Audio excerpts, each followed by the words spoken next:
The following podcast contains strong language and adult themes that may not be suitable for all audiences.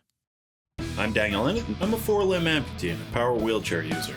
And this is Frederick Croach. We're the directors of Crip Trip. It's Danny and Fred. They're the Crip Trip Podcast. Hello and welcome to another Crip Trip Podcast. I'm joined here today by Frederick Croach, and we're here in the dive bar, joined by the wonderful Dreena Davis. Thank you so much for coming out today. You're welcome. So, Dreena, why don't we, get a little bit of an introduction from you? Can you tell me a bit about what you do in the city? And I've just been in Edmonton for a couple of years, Gotcha. and I've really enjoyed it. I've become part of the Accessibility Advisory Committee with Edmonton, and I've learned a lot, and I've been able to help out within the disability area. But I'm also a certified mediator, conflict manager. Awesome. And my motto often is, give me people fighting, I can do something about it. Don't give me a computer. So that Fred has a similar mantra, I feel. Conflict is the root of all good storytelling. It is. Can you talk a little bit about your kind of master's education? Because you did take a degree. Yes, I took the Master's of Arts of Conflict Analysis and Management through Royal Roads. And I did that when I was in my 50s because there really wasn't a lot of accommodations when I left high school. And I'm dating myself for that one. But especially disabilities that you can't see with it. And through the Royal Roads, I was one of the first that went through with an invisible disability. Yeah. And you finally had accommodations available to you. The accommodation department, Kayla, was fantastic. But the dean of the program that I took, he was thinking that I wanted something for nothing. I was playing on my disability. And he ended up saying to me, if I got this degree, it has less value for everybody else in the class. And that's, such a stark indication of just how much bias there was back then. Can you talk a little bit about what it was like in high school or your, earlier education without accommodation? I was fortunate. I got more accommodation than most people because I had a mom that supported me unbelievable. And she wouldn't let them push me aside. But most often, the teachers would often say to me, you're careless. If you would just pay attention a little bit more, or you're lazy. And it didn't matter what I did or how I did it. That was the label I got. One of my girlfriends, she always got really high marks in one class, and I barely was passing. And she said her work was not as good as mine. So we switched. I wrote out her assignment. She wrote out my assignment. She got an 80 plus on there, and I barely passed. Wow. So that was literally a psych experiment that you guys ran where you swapped to see if there was bias from the teacher, and evidently that's what you guys found. We should have done that when you were in school. I could have written your papers. I don't need to bomb that bad. Okay, Fred. That's fine. Is this because I have an invisible disability, Danny? I don't know. Give me some accommodations. You tell me, man. So that was in grade 11. And I was starting to think that there was a little bit more going on because I knew I wasn't lazy. I put the time in and I knew I paid attention. But I would transform numbers or different things like that. In grade 10, I was in a teacher's room, and everybody was kind of scared of him. He was a tough teacher. That was his reputation throughout. And I thought, English, and that's who I got for English. I'm never going to get through grade 10. However, after a month, he had me read a paragraph and wrote it down. And then a month later, or a couple weeks later, he had me read the same thing. And then he had me write down what he said. And he said, there's something more going on here than laziness. He says, if you're lazy and couldn't care, there's no hope for the class. And he worked with me throughout that whole year. And as kids back then, and there wasn't computers around, the teacher's book would have all your marks in. And it wasn't unusual for us to peek when he was out of, or she was out of the room. And when recommends came around, I peeked. And I had a 69, and he said no one under a 70 would ever get a recommend. And that was Tuesday. So I was so disappointed that of all the things I did, I couldn't get a recommend. Friday morning when recommends came out, I had a 70. And he was the first one who believed in me. And I was lucky a few years ago, I was able to find him on Facebook and thank him. I've thought about him quite a little bit because he was the first one to really say that there was worth with me. It helps to have people in your corner, that's for sure. And so, you know, you grew up before there were good accommodations and you know, you kind of did education later in life as well. Have you seen it mature over the years? Is it still bad or is it getting better? It is getting better from the time I was in school. I've raised a couple kids that had to need accommodations. And there was accommodations in the school for them in the 90s. Now they have a lot more accommodations, but what's hurting kids and what kids are falling through is that there's not the funding out with it.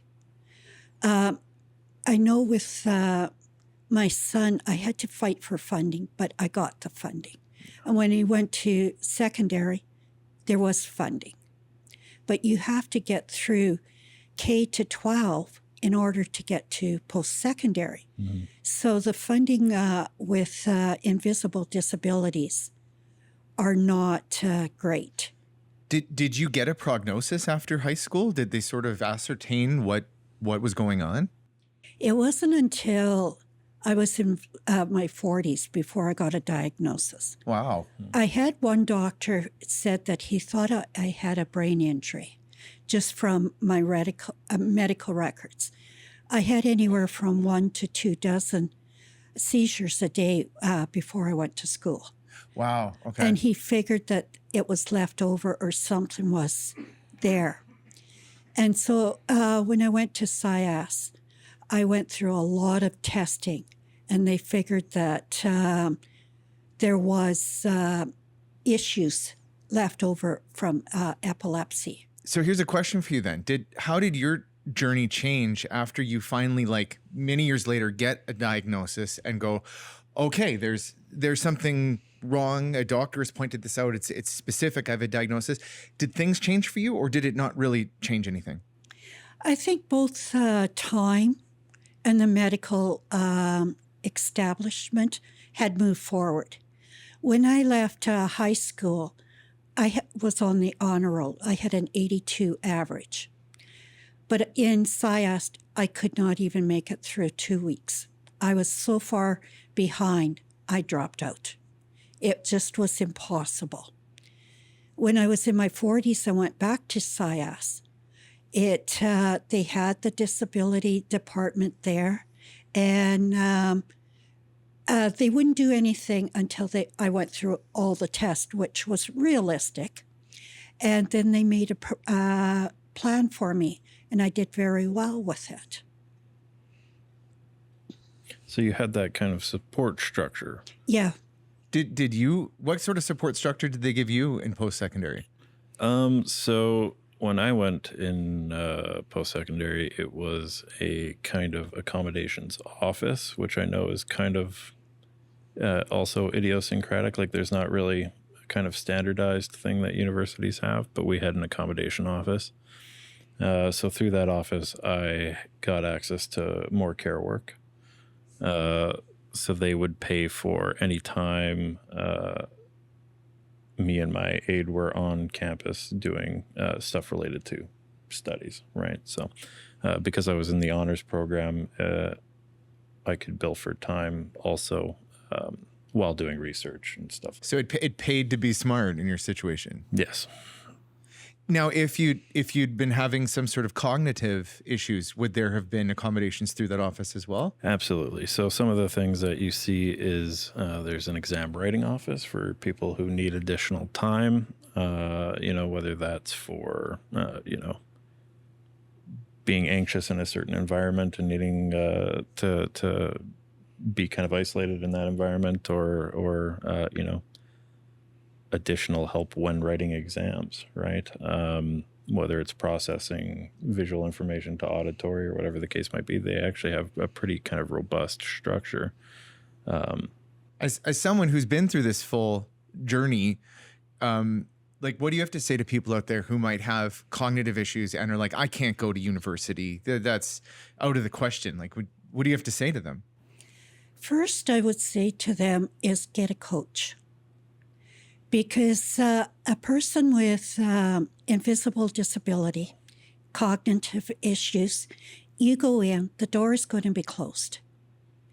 And it's extremely hard to get that door open. If you have a professional coach, counselor, somebody like that, that door is open for the coach and the coach can bring you in. It's sad to say it that way, but with cognitive disabilities, people just, they're either too scared, I can't deal with it, I don't want to deal with it, or they dismiss it. There's not much middle ground. When I went back to SIAS, I was lucky. I had a contract with a person that worked at the SIAS. So he made the arrangements for me, and I was able to get in through that way. I'm just going to ask, what is SIAS?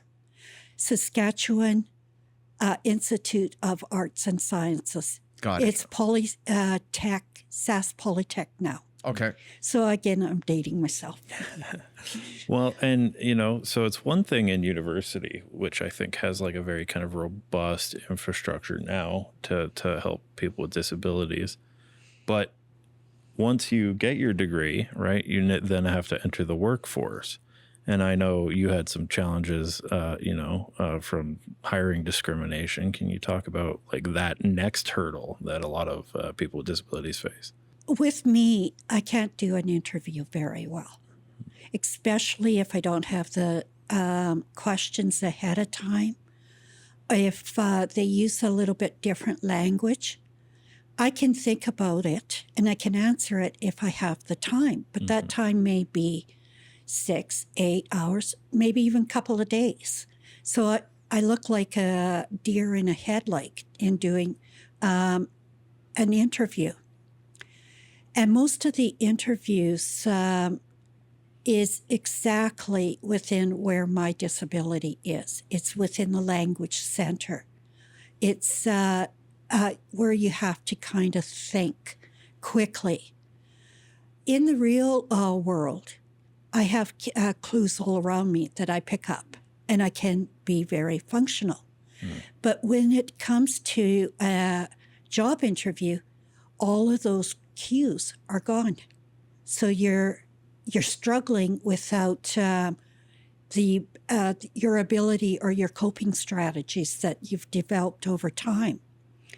I can't even count the number of times I've been told, you've come in second. You've done really well. You've got a great resume, but coming in second, having a great resume and experience doesn't pay the bills. The only time I was able to get a job with the federal government was when I was the only applicant. They had no choice with it. But I faced a lot of problems where, because they thought I should do it this way. Well, I'm sorry. My brain doesn't work that way. Or you should do it some other way with it. And to say, well, you know what? There is human rights. There's disability rights. In a lot of departments, that's enough to push you out of the organization. They don't want you. Yeah. The minute you start advocating for yourself, people get cold feet. Yeah. You're being difficult. So, okay, so we're talking about like in university that there's, you know, accommodations for severe physical disability. This is something they can work with. You know, neurodivergence or cognitive issues. It's like there can be accommodations. What about in like the wider world of invisible disabilities? What, you know, like I suffer from chronic fatigue due to a stroke, which I don't even know if I should call myself disabled. I'm still trying to figure that out.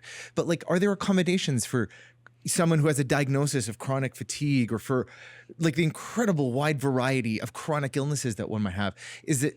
Do you get accommodations or are you sort of left to fend for yourself? You know, sorry, not that you're the expert on this, like, but I mean, in the context, I would expect university to do a bit better in that respect. I think, you know, I've heard of a lot of people that will, you know, get a teacher to advocate for them, or someone from the exam office has to intercede when a professor is being difficult. But so then my question too is, you said it's good to have a coach to come in and advocate for you. Who is the coach? How do you get a coach? Well, there's several different ways to get a coach. Sometimes it can be a family member or a friend. The best coach I ever had was my mom. You weren't going to come down on me. We lovingly called her the Mummy Grizzly, is how fierce she was with us. Other ways is you can look for a life skills coach. And they can walk you through a lot of the barriers you put up for yourself. So because you've been hurt so many times, you've got that wall.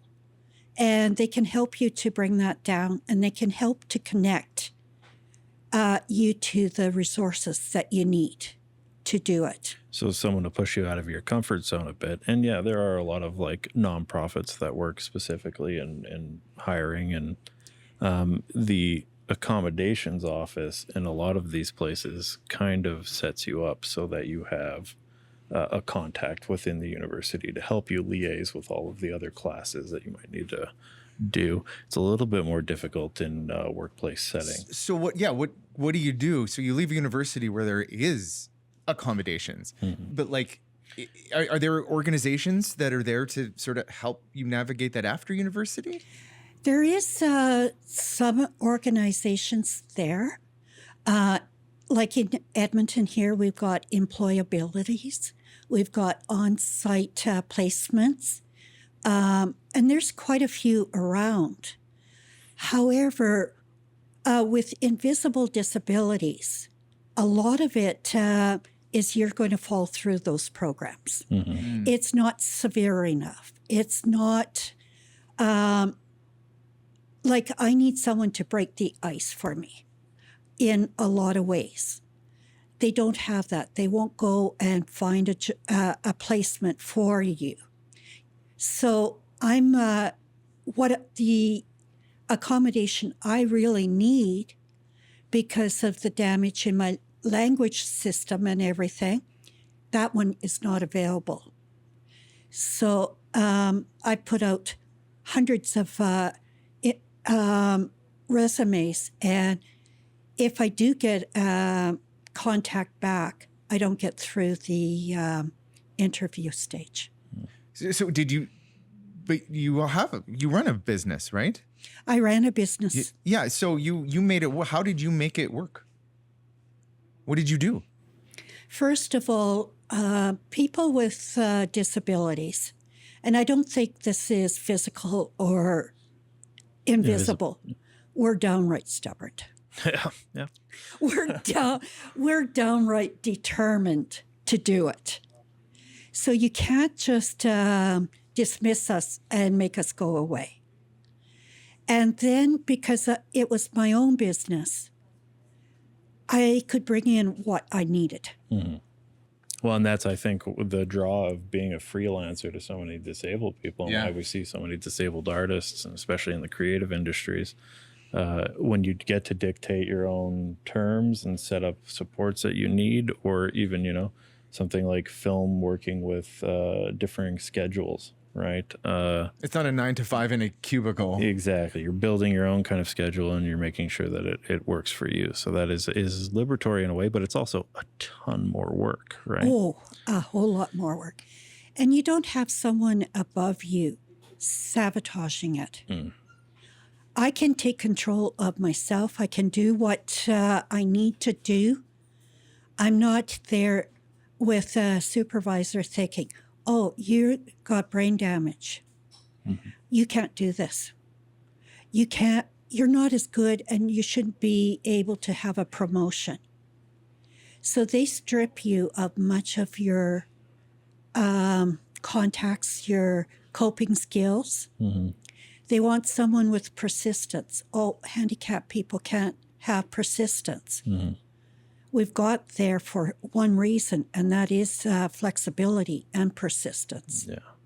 And it's weird, you know, we have all of these laws about, you know, you can't discriminate in the workplace and yada, yada, yada, but it is remarkably easy for employers to discriminate against disability from things as simple as like, oh, you need to be able to carry a box 10 feet, or you need a driver's license, or, you know, like a lot of these things, especially when I was, you know, graduating with a psych degree, I was looking at social work positions, and the amount of just like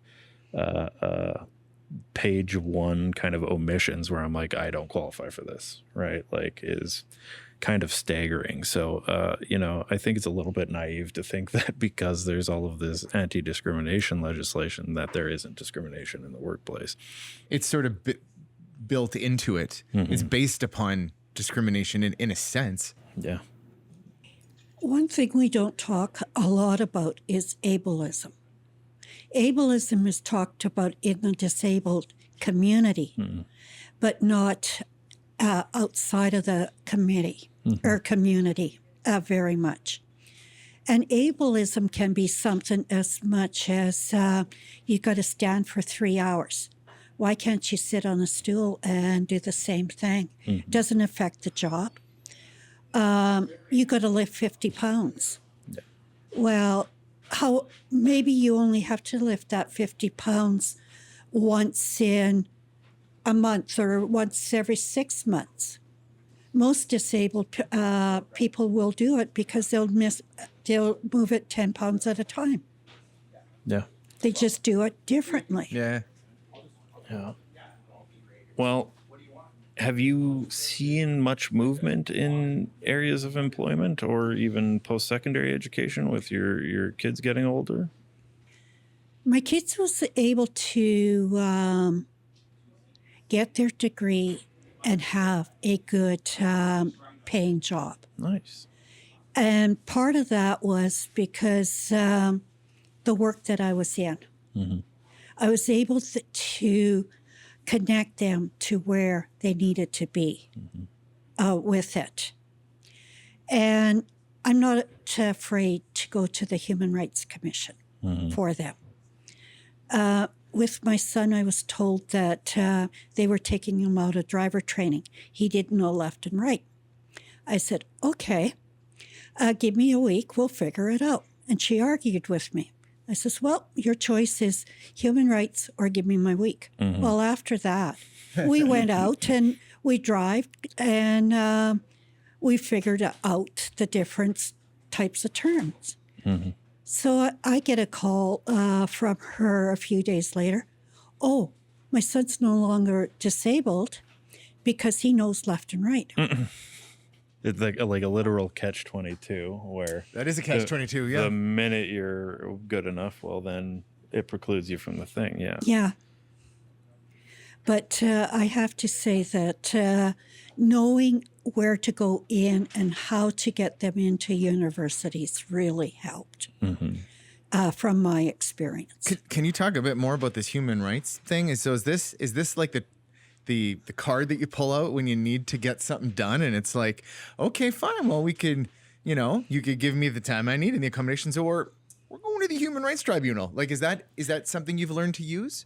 You use it, but it's a very last recourse on it. Because, there's not much to back it up, right? There's like, you not can take it to like an omnibus person and that kind of thing, but it's something to signal that, you see something as discriminatory and you're going to make a stink about it. And usually that's enough to like scare people into I just think getting you straight. should learn some good verbiage around this so that whenever in a situation you can pull it out and be like, well, it's not my fault you have stairs in front of your bar, but if you don't get a ramp right now, I'm going to call up the Human Rights Tribunal, so you better get a ramp. And maybe they will get a ramp, Maybe there's a little secret there. It is a way to escalate it, but you have to be prepared for a lot of conflict and a lot of That's what we hardship call you. coming. Yeah, Come in that's and what you call me. Let's mediate. Which I'm sure, taught you a ton of mediation skills, just being able to manage other people's expectations of, what you're capable of, but also like what you're deserving of as a human, who has a basic set of. Well, you rights. would be great at conflict mediation too. And I think your life experiences have given you that level of like patience and thoughtfulness, which I simply do not have or ever will have. None of that.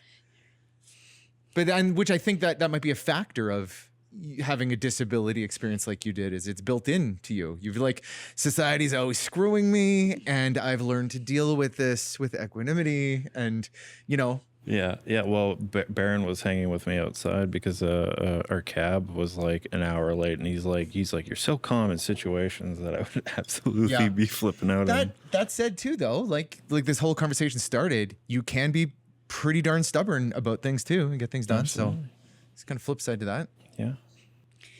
The human rights, a lot of times, what can be done in a lot less escalating things is ensuring that there's education and knowing that there is education of it and bringing it in. Is you can educate your employees and have productivity. You cannot educate your employees and deal with harassment complaints, human rights complaints, and the legal system really doesn't address the complaint. It's very expensive to go through that way. Well, yeah, absolutely. Right. Like a lot of human rights complaints take like a decade. So like you're not even. But it sounds like using the threat of that is still like an effective way to get some movement in a problem situation. So just like knowing your rights and knowing how to talk about them could actually. Absolutely. And some of the most, efficacious campaigns that I've been a part of are name and shame campaigns, where it's like, okay, well, I'll take it to the media, because then at least we can get some grassroots support from the community to try and, pull forward what is now more and more being understood to be, basic human rights and what we think inclusion should look like for disabled people, in things like school and workplace, right? Even in the health systems, is that for your like employabilities, you've got to match a certain criteria. And some of the accommodations I needed, my injury needed to be within 2 to 5 years. My injury is outside of that, so I don't qualify. And that's a health issue too. Yeah. And I've seen similar things with like PDD funding, people with developmental disabilities funding, and how that intersects with care work versus, the system I have to interact with. So there's like, bureaucratic layers that seep into all of this. But you work for the AAC. Is there anything you want to leave our audience with before we wrap up here? Well, I'm a volunteer for the ACs Yeah. with it. But if you're having a disability or have a disability, don't know where to go, contact the committee because somebody on the committee may know what I don't know. Absolutely. And the networking within the AAC is unbelievable. Yeah. Reach out to your local communities and figure out what resources you have in the area. Yeah. Community is your strongest, help that you can get is other disabled people that have gone through it before. So Yes. Thank you for chatting with us today. And it's nice to talk about, invisibilized disabilities because that's a big part of season 2. And it's a conversation I don't think happens that often. So thank you. You're welcome. AMI Plus, Telus Fund, TVO, a Catapult Pictures production.